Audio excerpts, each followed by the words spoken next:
Istanbul hotel and রিসোর্টের সম্মানিত বিনিয়োগকারীগণ, আসসালামু আলাইকুম ওয়া রাহমাতুল্লাহি ওয়া বারাকাতুহু।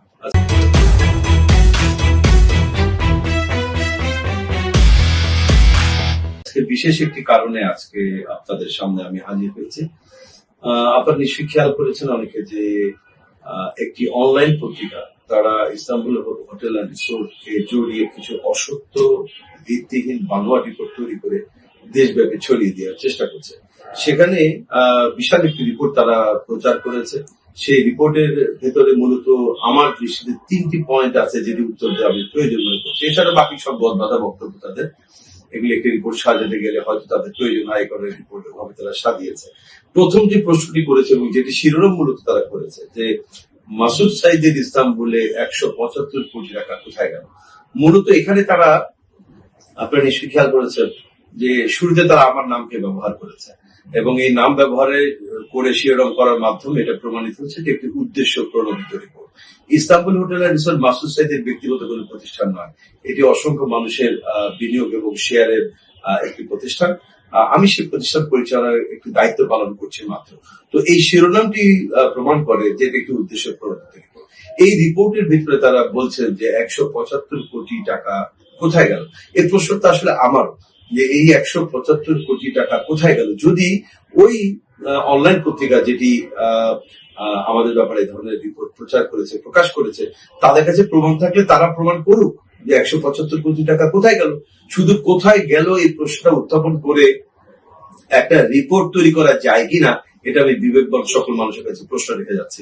তাদের কাছে কোনো প্রমাণ নেই বলেই তারা একটা প্রমাণ ছুড়ে দিয়ে একটা অসত্য রিপোর্ট তারা প্রচার করেছে। তারপরও আমি বলতে চাই, আমার সম্মানিত বিনিয়োগকারী যারা আছেন ইস্তানবুল হোটেল অ্যান্ড রিসোর্ট, তাদেরকে সবাইকে আশ্বস্ত করতে চাই যে আপনারা যেভাবে আমাদেরকে বিশ্বাস করে টাকা দিয়েছেন, আপনাদের কষ্টার্জিত টাকা আমাদের কাছে আমানত, বহুবার বলেছি, সেই আমানতের টাকা আমরা জমিতে রেখেছি, আমরা ব্যাংকে ক্যাশ অবস্থায় আছে এবং কিছু টাকা আমরা আলাদা জমিতে বিনিয়োগ করেছি। কারণ আপনারা জানেন যে অতি সম্প্রতি বাংলাদেশে ব্যাংকিং জগতে একটা অস্থিরতা চলছে।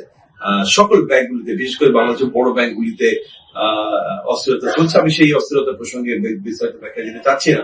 আমরা মানুষের টাকাগুলিকে সিকিউর রাখার জন্য, মানুষের টাকাগুলি যাতে, তাদের আমানতটা যেন আমাদের কাছে সঠিকভাবে থাকে, তাদের টাকাগুলি যাতে নষ্ট না হয়ে যায়, যাতে কেউ এই যে ব্যাংক দখলকারী, ব্যাংক লুটপাটকারী যারা আছে, তারা যাতে আমাদের টাকা, জনগণের টাকা নষ্ট করতে না পারে, এই টাকাগুলি আমরা জমিতে ইনভেস্ট করেছি। সুতরাং টাকা কোথায় গেল এই প্রশ্ন একটা অবান্তর প্রশ্ন। টাকা যেখানে ছিল টাকা সেখানেই আছে এবং টাকা ইস্তানবুল হোটেল আর রিসোর্টের নামেই আছে।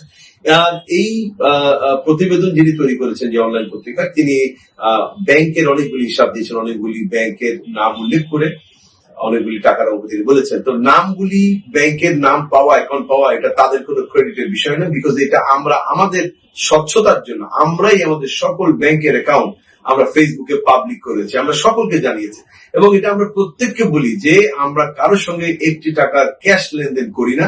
আমাদের সকল লেনদেন বাংলাদেশের আইন মেনে ব্যাংকিং চ্যানেলে আমরা আমাদের ট্রানজেকশনটা করে থাকি। সুতরাং আমরা আমাদের সকল ব্যাংক অ্যাকাউন্ট দিয়েছি। কিন্তু এরপরেও এই তথাকথিত একটি অনলাইন পত্রিকা তারা তাদের রিপোর্টের মধ্যে একটি ব্যাংকের নাম উল্লেখ করে বলেছেন যে সেখানে আমাদের 55 কোটি টাকা আছে। ইনফ্যাক্ট সেই ব্যাংকে আমাদের 1 কোটি টাকাও নেই, অথচ সেখানে 55 কোটি টাকার দেখিয়ে আমাদের বিশাল একটি অঙ্ক সাজিয়ে 190 কোটি টাকা বানানো হয়েছে। এটি সম্পূর্ণ মিথ্যা, এটি সম্পূর্ণ অসত্য একটি রিপোর্ট, একটি উদ্দেশ্য প্রণোদিত রিপোর্ট, এটি একটি বানোয়াট এবং ভিত্তিহীন একটি রিপোর্ট।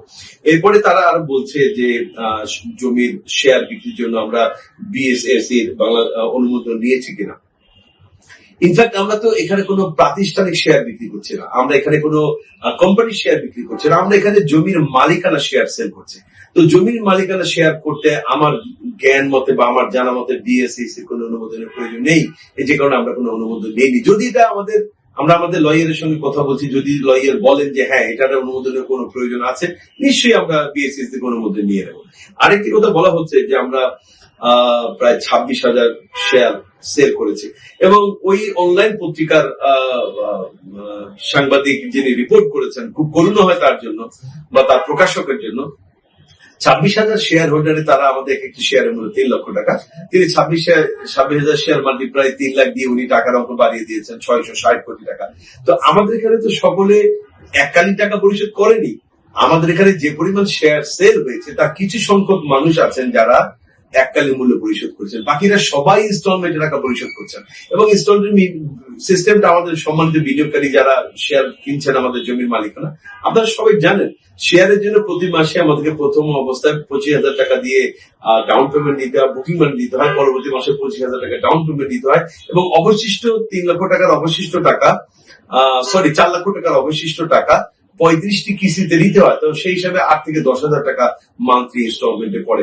তো সেইভাবে টাকাটা আমাদের অ্যাকাউন্টে এসে, কিন্তু এইভাবে ফুলিয়ে ফাঁকিয়ে 1,90,00,000 টাকা এবং সেই টাকা 175 কোটি টাকা যে কোথায় গেল, এই যে প্রশ্ন উত্থাপন করে জনগণকে বিভ্রান্ত করার যে চেষ্টা করা হয়েছে, এটি মূলত আমাদের প্রতিষ্ঠানটাকে খাটো করার জন্য, হেয় করার জন্য, আমাদের প্রতি মানুষের আস্থা নষ্ট করে দেওয়ার জন্য হয়েছে। মূলত গত আমাদের প্রতিষ্ঠানের আনুষ্ঠানিক যাত্রা আমরা শুরু করেছি আজকে প্রায় 9 মাস।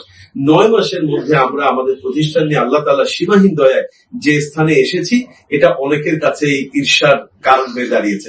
আমাদের পেছনে অনেক ধরনের ষড়যন্ত্র চলছে আমাদের পেছনে, এবং আমাদের প্রতিষ্ঠানটাকে ছোট করে দেওয়া, আমাদের প্রতিষ্ঠানের প্রতি মানুষের আগ্রহ কিংবা বিশ্বাসের জায়গাটা নষ্ট করে দেওয়ার জন্য অনেক ধরনের পরিকল্পনা চলছে। আমি মনে করি এই রিপোর্ট সেই পরিকল্পনারই একটি অংশ। সম্মানিত ভাইরা, আপনারা কোন ধরনের গুজবে বা মিথ্যা অপপ্রচারে আপনারা বিভ্রান্ত হবেন না। আমি বিশ্বাস করি আপনারা কেউ হননি, তারপরও বলে রাখছি যে বিভ্রান্ত হবেন না। ইনশাআল্লাহ আপনাদের আমানতের টাকা আমাদের কাছেই আছে এবং ব্যাংকেই আছে, জমিতেই বিনিয়োগ করা আছে, এর বাইরে কোথাও একটি টাকাও বিনিয়োগ করা হয়নি এবং একটি টাকা অন্য কোথাও নেই। তারপরও আমি চ্যালেঞ্জ সহকারে বলবো, ওই অনলাইন পত্রিকা যারা প্রচার করেছেন যে 175 কোটি টাকা কোথায় গেছে, আমি চ্যালেঞ্জ করছি তাদেরকে এই 175 কোটি টাকার হিসাব এবং প্রমাণ দেওয়ার জন্য।